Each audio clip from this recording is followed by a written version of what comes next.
Hi, everyone, and welcome to the show. This is the Heart of Innovation, and we are going into April, which is Limb Loss and Limb Difference Awareness Month through the Amputee Coalition.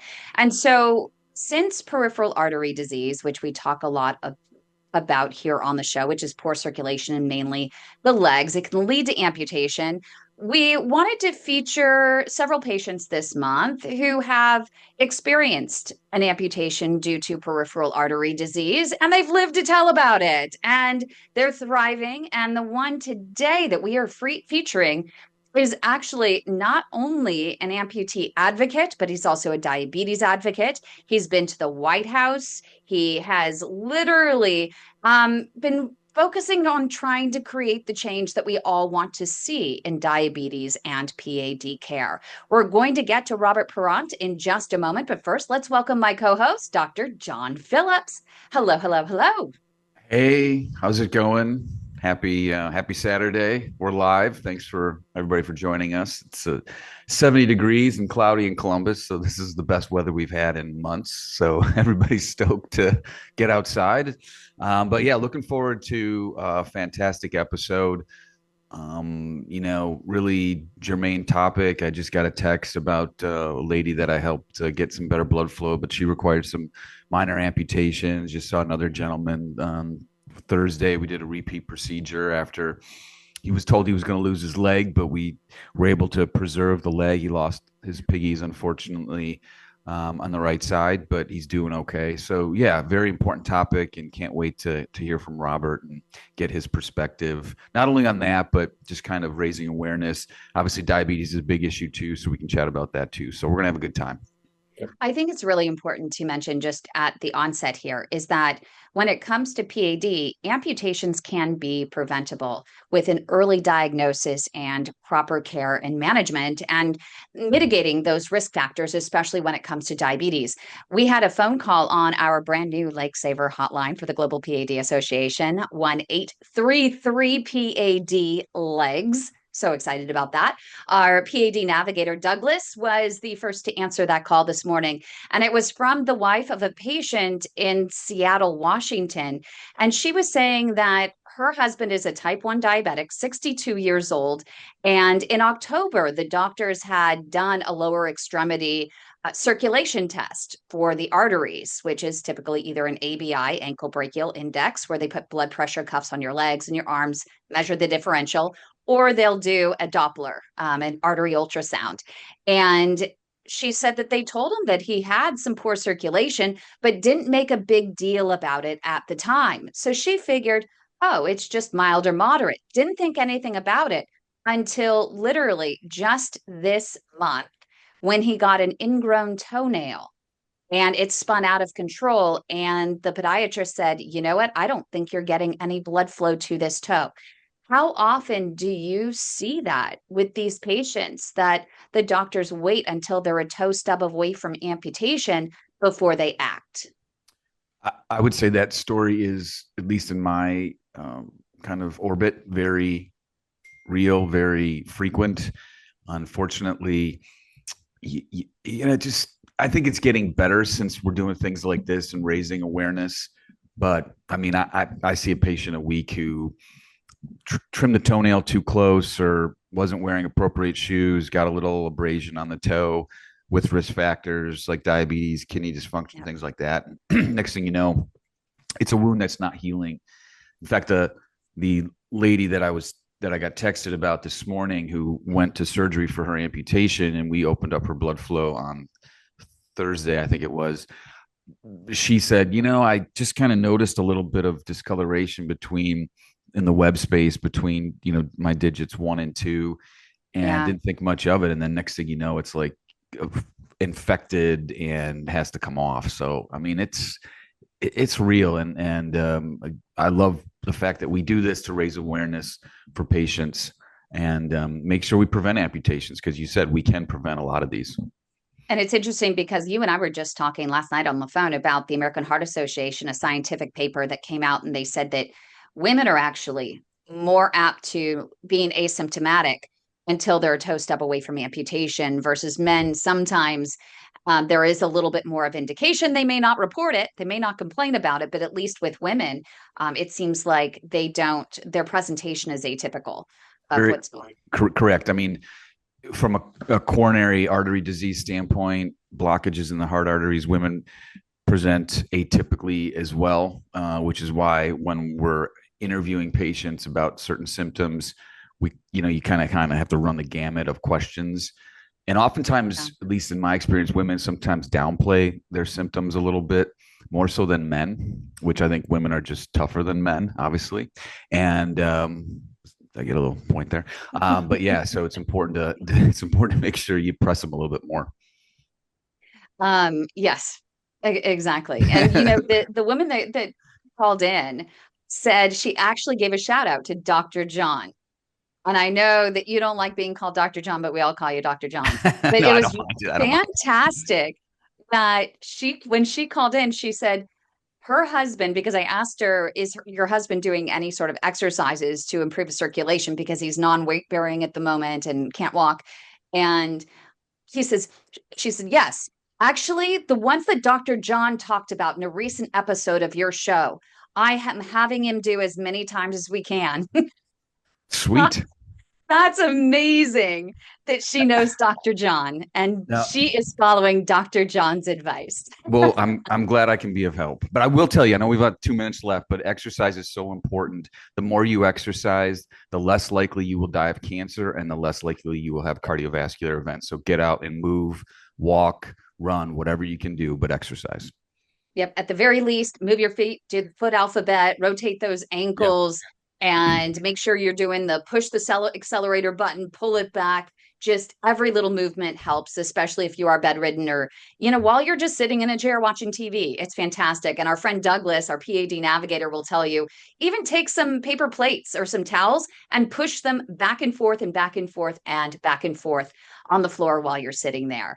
And on that note, I think let's go to break a little bit early because I'm really excited. I see Robert Parant sitting there in the sidelines, and he's waiting to get in. And we're going to have your moment of inspiration coming up next. So stay with us right here on KDOW. Don't go away.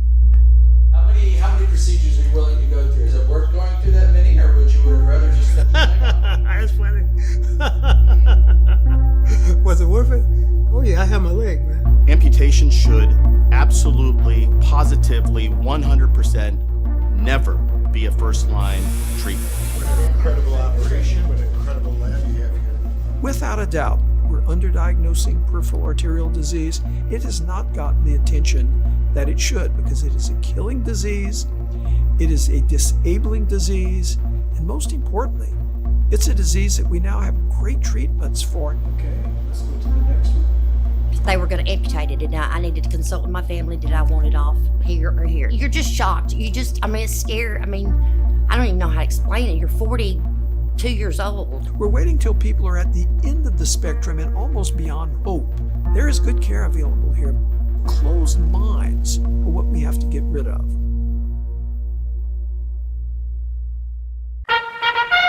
Dr. John Phillips' spectacular vascular moment of inspiration. I'm on my World War II kick of late, and I was thinking about resiliency in the setting of Limb Loss Awareness Month and just how resilient you have to be if you lose a part of your body.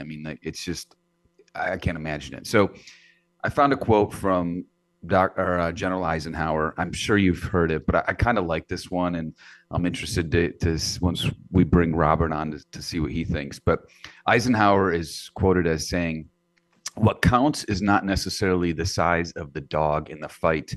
It's the size of the fight in the dog." So I don't care how big or small you are, if you got to fight. And that's what I tell my patients too. I will fight for your toes and your leg and whatever I can, as long as you're willing to fight. And sometimes folks throw the towel in a little too early. So this episode is dedicated to the fighters, and it sounds like Robert's one of them. So we should probably bring him on, huh, Kim? I would love that. Robert, jump in here because it is so true. You've been through it all. You definitely have a lot of fight in you, from diabetes to PAD, ultimately to becoming an amputee. Absolutely. And you started the conversation off. I'm the poster boy for that, where, I had the symptoms. It could have been avoided if it was handled correctly. Um, so I am very thrilled and honored to be asked to be on this show today. I can give a lot of experience in a couple of different areas. I'm a father, grandfather, retiree sales executive in the pharma health insurance area, believe it or not, and was diagnosed with type 1 diabetes as I went to college at 19 years old in 1972. The dark ages where we really didn't know our blood sugars for 10 years, other than urine, which is 4 hours off and not accurate, and a whole bunch of other things as far as the diabetes and support that I had received. There's nothing like there is today as social media. You can gain knowledge, you can talk to people.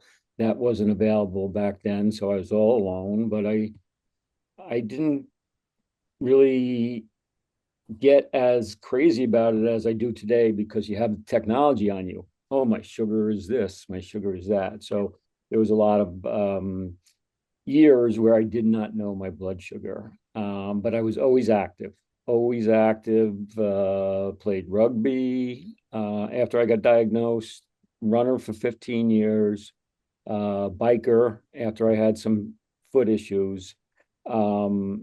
So I guess I'll start with the personal journey of feelings in my legs, which was nerve issues, and the start, in my opinion, of PAD, which was Yep. probably in the early 2000s.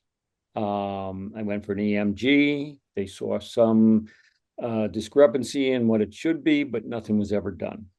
It's Uh, interesting you say that it starts with the nerves because a lot of doctors will say, well, your nerve issues, they're firing just simply because of your diabetes. But the American Diabetes Association had come out and said something to the effect of, don't quote me on the exact percentage, but I think it was more than 85% of all of this neuropathy, so-called neuropathy, is actually circulation related. And it turns out it was the case in your situation as well. Yes, I definitely agree with that. And like I said, I was always exercising. I was always working out, um, watching the sugar and everything else. So when this started to occur, I knew it wasn't normal.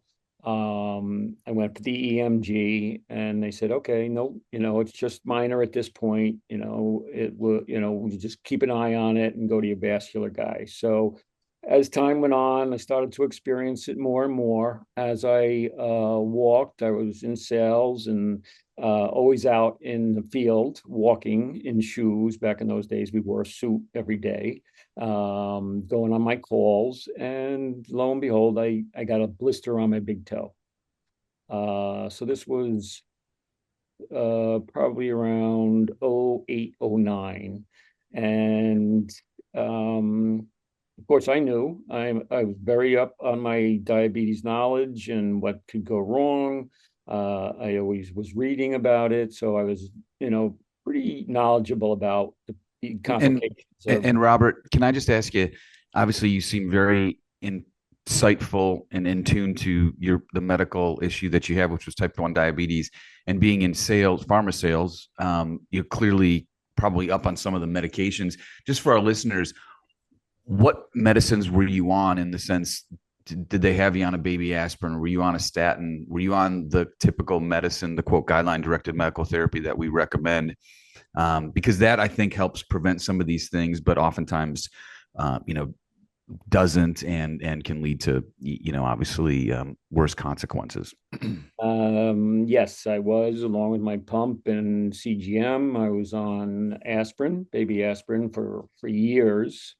I can't even remember when I started that. As well as statin, which came later on in my Sure. diagnosis time frame, but it was always recommended that it would help along the way. So I was on those medications. And then when I was diagnosed with the P.A.D., I was on, was it gabapentin? For the neuropathy, probably. Correct. Yeah. So that's, I was aware. My foot, I got to get this taken care of. So of course, I go to the podiatrist. I didn't have a normal podiatrist that I went to. I knew I had to wash my feet, but I did not go to the podiatrist until that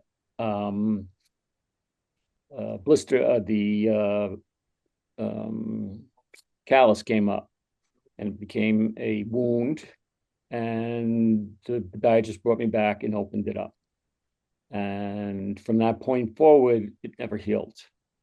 So it stayed open. It was recommended that I, go to a different wound care center. I was originally diagnosed, and given the fact that I had some blockages, I was on hyperbaric chamber for the first 2 months. So you had the hyperbaric chamber without having the revascularization first? I had no revascularization. See, that is one of the issues that I've been told by podiatrists is you don't put someone on hyperbaric chambers if their circulation is an issue without making sure the circulation is no longer an issue.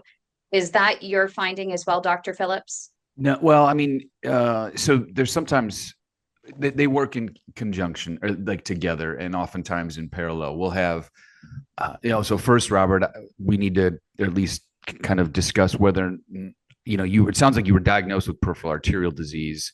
I'm not sure how that was diagnosed, but then we should get into that. But, sometimes patients don't have evidence of significant large vessel disease, and with severe small vessel disease, which I imagine you would have with having diabetes, type 1 diabetes for so long. I don't think it's wrong to necessarily do hyperbarics, but typically we want to, at least the way we do it is assess them and then get them revased. And if they're not a candidate, then we can consider hyperbarics. All right. Well, I was diagnosed, and that was the first step for me. It was the hyperbaric chamber. They sent me to the hyperbaric chamber in that particular hospital. The head of vascular surgery was retiring, so there was some new people coming on board. The wound care center was fairly new back then. This is 08, 09, and the amputation was 2010, so it was a progression.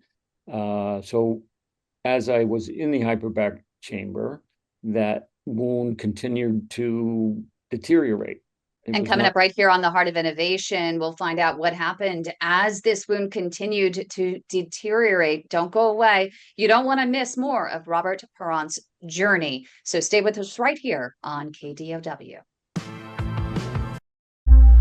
Your type of condition is called critical limb ischemia. It's the most advanced form of P.A.D. or peripheral arterial disease. Every 4 minutes, there is an amputation in this country due to P.A.D. and diabetes. We also know that 85% of these amputations are preventable with early intervention. It's a flip of the coin. Patient prognosis is tied to whether or not they are referred to a true expert in the management of peripheral arterial disease. Do you know if your physician is an experienced CLI operator? When you're in the hospital dealing with doctors and stuff, you figure they know what they're talking about. The skill level varies doctor from doctor and hospital to hospital. Patients with limb threat are in constant fear. The depression that someone experiences after they lose a limb is equivalent to those of losing their spouse of 40 years.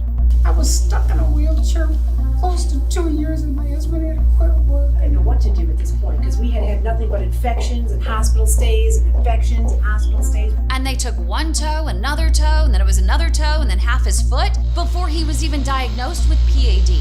And all I heard was, "What are we doing here? Just cut it off."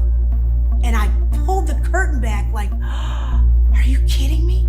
Do you really want to go through all that? That's crazy. That's insane. The protocol is to send them to amputation. Always, always, always get multiple opinions. We do have options. We need to listen more to our patients. If you're going to chop off their leg anyway, why not just let someone else try? This is the progression. First comes the wounds, and then comes an amputation. And I wasn't going to accept that. So that's what it's like to try to save a leg.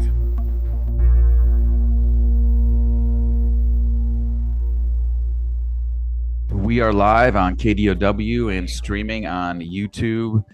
So happy to have Robert joining Kim and myself. So, Robert, let's continue the story. It sounds like you have the foot ulcer, and I do want to dive a little bit into what degree of potentially peripheral arterial disease you have, because during the break we were talking about sometimes patients have what's called a diabetic foot ulcer or a neurotrophic ulcer that actually is not really related to lack of blood flow in the large vessels, sometimes the small vessels, and which is maybe why they pivoted to doing the hyperbarics. But regardless, it sounds like the ulcer got worse, and so now they're recommending an amputation. What was amputated? Was it just the toe, or did we have more loss? We started with the toe. Prior to that, though, I went into New York City to one of the supposedly best wound care centers. And during that time frame, it was a nightmare because the vascular guy was involved, the wound care doctor was involved, and somehow a plastic surgeon was involved. So they kind of went up against each other, left it up to me. You decide what you want to do.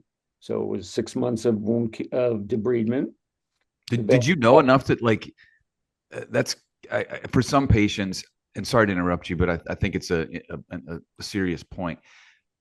You know, for some patients, when we make that call to them or that option, it's overwhelming, and I don't know that they would know enough.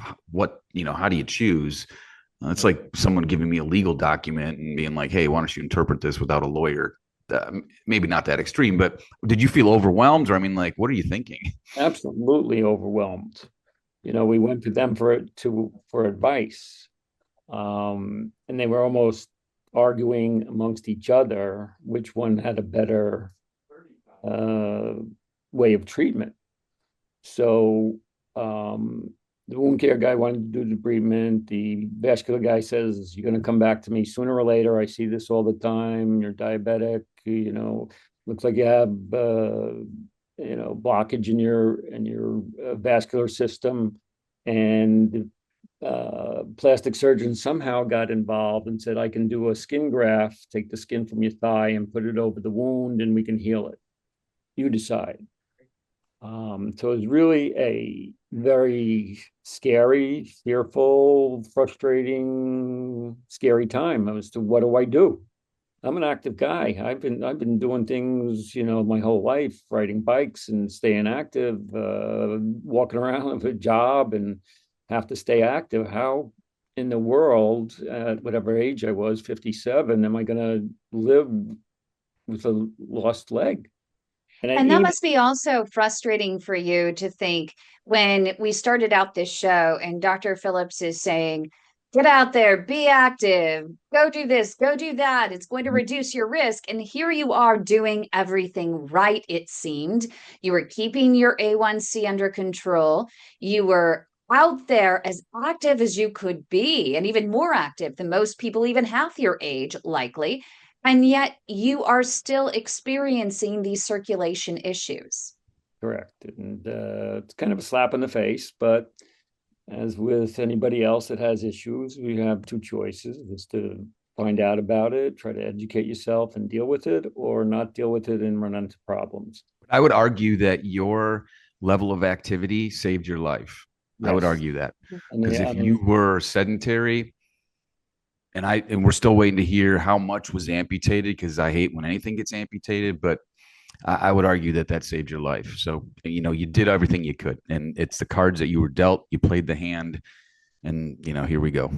I'm 100% in agreement, along with 52 years of type 1 diabetes. So that's what I try to do. I try to make myself an inspiration that you can live with this disease, diabetes, and you can live with a limb loss. Not easy, but it can be done and is done by a lot of people. So at the time when I was even at the time, it wasn't the leg; it was just a toe. It's just like half of the big toe where the wound was. So they did that, and I don't believe I got very good follow-up. So I don't think she wanted to see me for 2 weeks, and not too much follow-up afterwards. So that continued to get infected and not heal. So that's when I went to another vascular guy, and he said he wanted to take the rest of the toe off, which was okay. So then, is that going to really heal me? I mean, I'm having a tough time heal from the first one. How am I going to heal with the second one? And it took the knuckle off the big toe, and I have pictures, and it's just horrible to see. So that didn't heal. Back and forth with him, and led to infection in the wound, which went to osteomyelitis, which went into my leg. And next was the first amputation, which was July of 2010. And this is such a vicious cycle. I'm still struggling with this a little bit, but I feel like there has to be some reason for no angiogram. I see this all the time. I know you want to believe it, but I see this all the time. If you know that literally, I mean, 85% of the patients that come to us, literally either no angiogram at all, or no one will even try below the knee.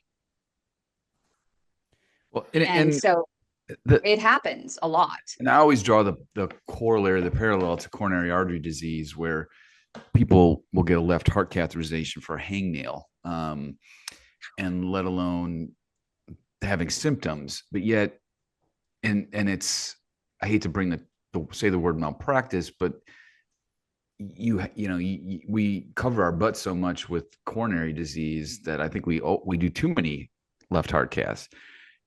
With PAD, and I still don't get this, and I think it's part of what Robert was saying about different, so many ways to skin the cat, and a lot of cooks in the kitchen, and it's almost the Wild West still a little bit about who gets what and where it's done, and whether or not you have your toes depends on where you live. I mean, it does, but there's still a misfocus, right?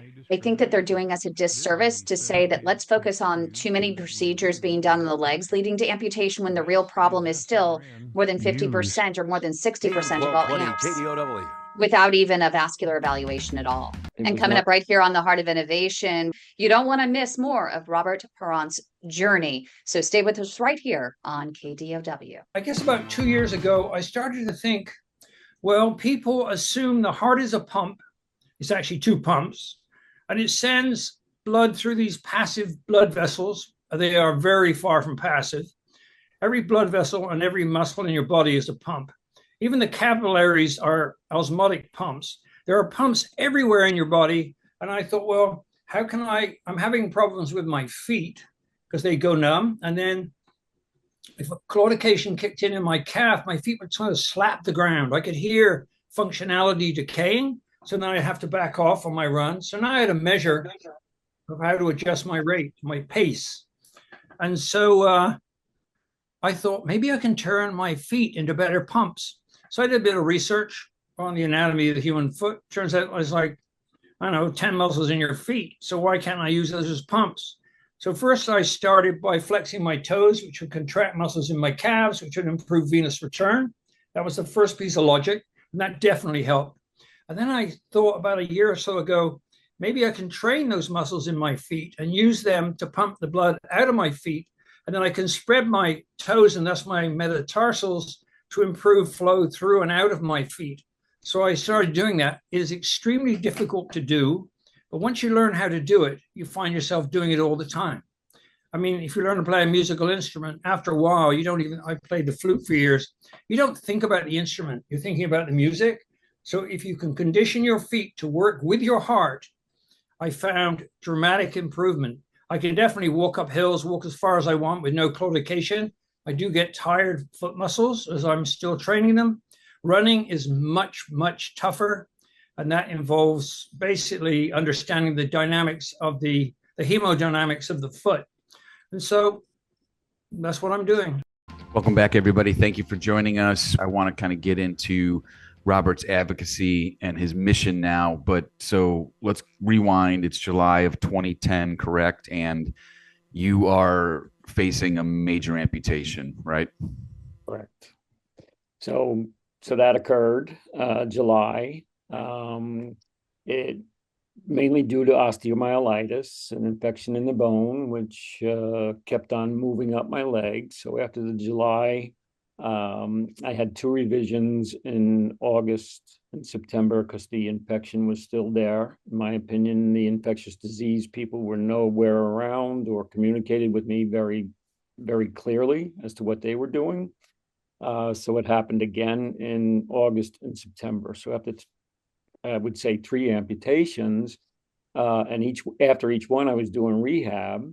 So I was doing my exercise, and I had to go back to the operation again. So anyway, I want to drive it home the point that they had told you you had a blockage in your arteries, but didn't address it according to P.A.D. management guidelines, which is to at least try to restore inline blood flow prior to any amputation. They did not even try to open up the arteries at all, which if they don't open up the arteries, they're pumping in the IV fluids, the antibiotics, it can't reach the area in which the infection exists. So the infection just keeps spreading. Right. Well, I mean, the other thing too is typically once the bone gets infected, and I mean, we can sometimes heal a toe, but if your heel is involved, I mean, that's pretty much game over. So I don't know how far. You must have pretty extensive osteomyelitis. Kept spreading. Yeah. You know, they said sepsis after the first one. I needed a wound back. I have some pretty ugly pictures, the whole thing. Wow. So, you know, again and again, August and September, and then rehab, and I'm diabetic, so I do not heal that well. So it was not until January I got a prosthetic. A few issues with the prosthetist or finding one. So that's a whole nother area of discussion, is finding a good prosthetic guy, which I did, and finally got to walk in February of 2011. And so you started out as a diabetic advocate, and now you are becoming an amputee and P.A.D. advocate. Correct. I avoided it for a little while because of stigma. You had diabetes, you didn't take care of yourself. And diabetes is not a visible chronic illness, but your leg is. So people ask me a lot what happened, and I always get the response that you didn't take care of yourself. Which is not true. Not true at all. So you said enough. I'm going to fight this. And you did, or are, right? Yes, absolutely. Absolutely. So that year, my son and daughter-in-law did the JDRF ride, which is a diabetes organization, in my honor in Death Valley. So I went.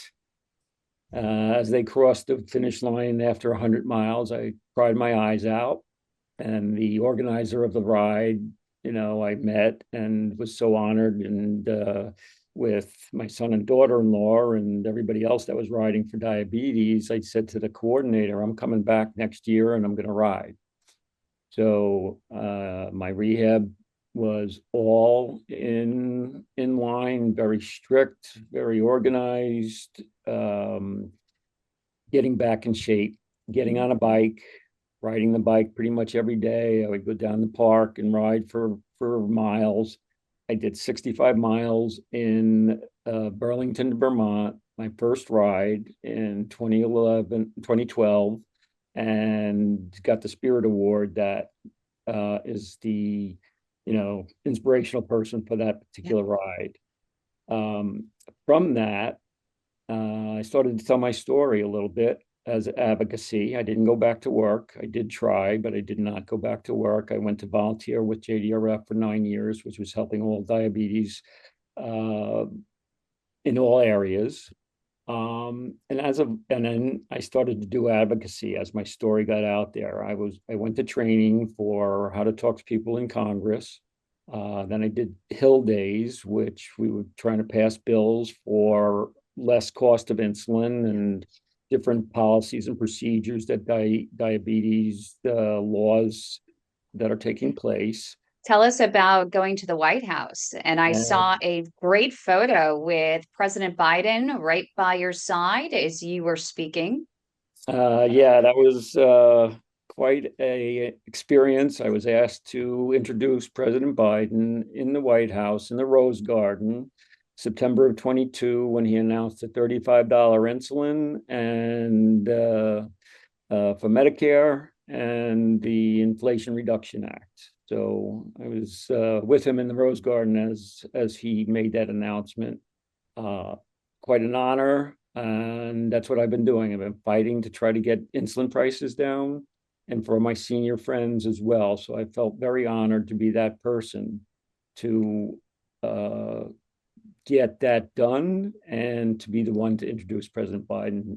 I'm curious that whole process of getting in front of, like, how do you get in front of Congress? And not only, well, first of all, most people can't ride 65 miles with two legs, let alone one good leg and a prosthesis. And then to do the 100-mile race or ride, which it sounds like you did, Robert.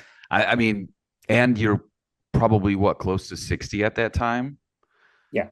So, I mean, dude, you're killing it. Like, seriously, I love it. And it all happened after I lost my leg. I said, I tried to go back to sales, and I had this prosthetic, and I had a few appointments in the city, and I got a huge blister trying to get in taxis and in and out of taxis. So I said no, and that's when I started my volunteer work, and it was mostly helping newly diagnosed parents that have no idea what to do when their child is, a 2-year-old child is diagnosed with type 1. So I started out with that. I started speaking a little bit. I started to get involved with a gala, and then I was asked to be the ride coach, even with one leg. So I said, sure, I'll be the ride coach, and started riding. And then I went down to Washington. I saw a group that was meeting to understand advocacy and how to work within Congress to try to force support in particular bills in diabetes. Back in that time, it was mostly the CGM area, what CGMs were used for, how they were used, how it's covered. And from that, I met probably 15 people that went to that particular class. We all stayed 2 days for training, how to speak to someone, what they want to hear, who you're going to see. And then we went into the offices of the House of Representatives and Senate. You don't usually see the senator or that particular person, but you see somebody within their office, and you tell them your story and why Bill XYZ is so important to the diabetes community. And then I've lived with it for 52 years, and I tell my story. And when we've gone in, it's always been, well, I have an aunt, an uncle that has diabetes. I know some of these things about diabetes. And that's how I started telling my story. And it just grew, the fact that I was riding and able to do 65 miles a couple of times with the JDRF rides, and just trying to inspire people. So that's pretty much how I got involved with the advocacy. So I started out with Diabetes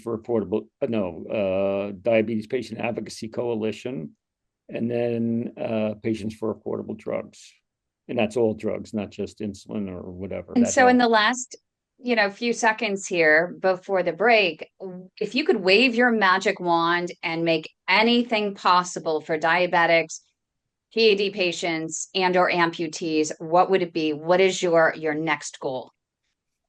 Next goal is early on screening, I would say. early on screening and get your foot exams as part of a regular organized visit, whether it's your eyes, your heart. Everything with diabetes has to be checked, and your feet are the furthest thing from your heart, and that circulation is key. I think the exercise, as Dr. Phillips had said, kept my blood going very quickly through my system, and the gooey stuff, which is what happens when you get high blood sugar, sticks against the walls of the veins and arteries. So I believe exercise, moving your body as much as you can, get screened, get noticed, and if you do have an issue, get to it right away. Do not wait. It happens quickly. It moves quickly. I have a feeling he is going to be the next face of the ARC Act, which is in front of Congress right now, which is, you're nodding your head, yes, where they're looking to make sure that early screenings are available and covered by insurance for those who are at greatest risks, especially diabetics. Yes, and covered by insurance is the key. And I know people aren't going to go if it's not covered. I know we've got to go to break, but I'm looking at your photo in the Rose Garden, and you look like a stud up there, man. Like you got the seal, the presidential seal, the two microphones. I see Biden in the background. Man, I got goosebumps. That's awesome. Awesome. And Robert Parant, I wanted to, is there any way people can follow you and follow your journey and get involved if they would like? Should they go to LinkedIn, or where should they go to find you? I'm on LinkedIn. I don't have a website or anything. I'm just a regular guy that's out there trying to help others with diabetes and definitely amputations. It's very prominent to see that there's not that middle step of screening and getting people under care quickly. We'd love to see you helping us with our advocacy efforts as well. Thank you so much for all you do to create the change we all want to see with diabetes, P.A.D, and amputee care. Thank you so much, Robert Parant. We really appreciate you joining us. Thank you so much, Dr. John. Thank you, everyone, for joining us. We really appreciate you being here right here on the Heart of Innovation on KDOW. If you want more of this amazing content, you can join us every single Saturday on KDOW. You can also subscribe to our YouTube channel, youtube.com/@the way to my heart.